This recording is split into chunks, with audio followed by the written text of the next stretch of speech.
Hey everyone, it's Pastor Matt. This is about Sunday, February 2nd. It's the first in a 4-week series on reading the Bible. So a lot of people in your group, and maybe you sometimes even, you look at your Bible and you're like, oh my gosh, that seems daunting, intimidating, or boring. You just don't know how to read it. And so this series is going to help us learn how to actually kind of get some simple tools to help us get the most out of our Bible reading, and then apply it better from that foundation. All right, so let's go into it. For February 2nd, the two questions there are very general. What's the most frustrating thing for you about reading your Bible? And then what's the thing that you try to remember as you read the Bible that you find helpful, and all this stuff. This is kind of to warm people up to thinking about reading their Bible and their hang-ups and their thoughts about it and all that stuff. Hear God's Story section, these 3 questions here. The first question there is about cultivating a curious spirit.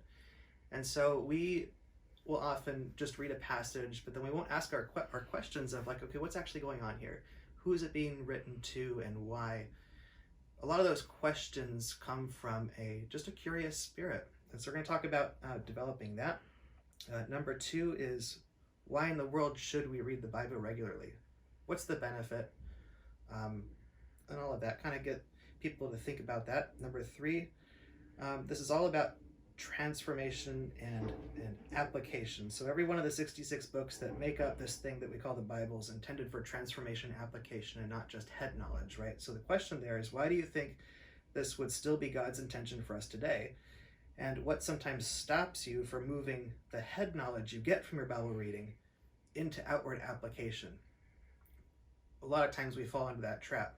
What stops you? So you read it, great study, I feel good about myself, and now I'm going home. Okay, but actually applying that tomorrow in your life and the messiness of your relationships, all that. So let's kind of explore that. Then create your new story, 2 application things. What's one way you're going to change your schedule or priorities throughout this 4-week series to help you apply what you're talking about? So at this point, you've gone through the questions. Yeah, that sounds nice, that sounds great, but then kind of get people to say, okay, what are you actually going to change in your schedule to make this a reality and apply it to your life?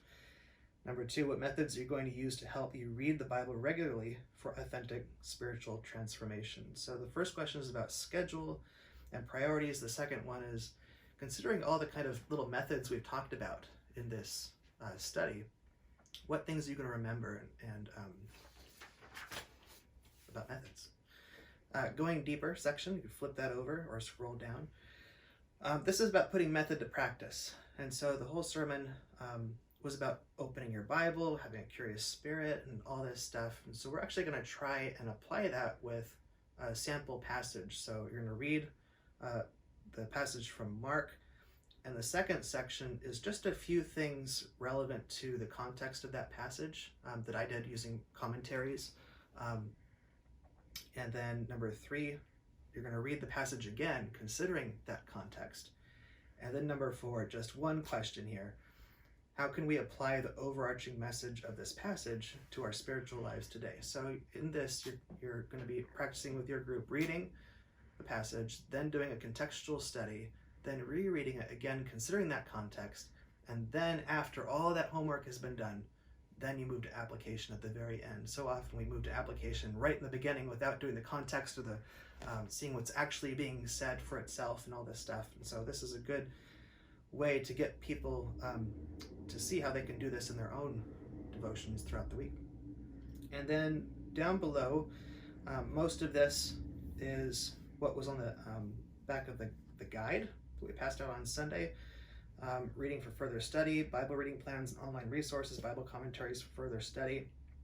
There's a lot of good stuff that we could add to this. This is just kind of the stuff to get people's feet wet as a kind of intro level things that they could use for their own study.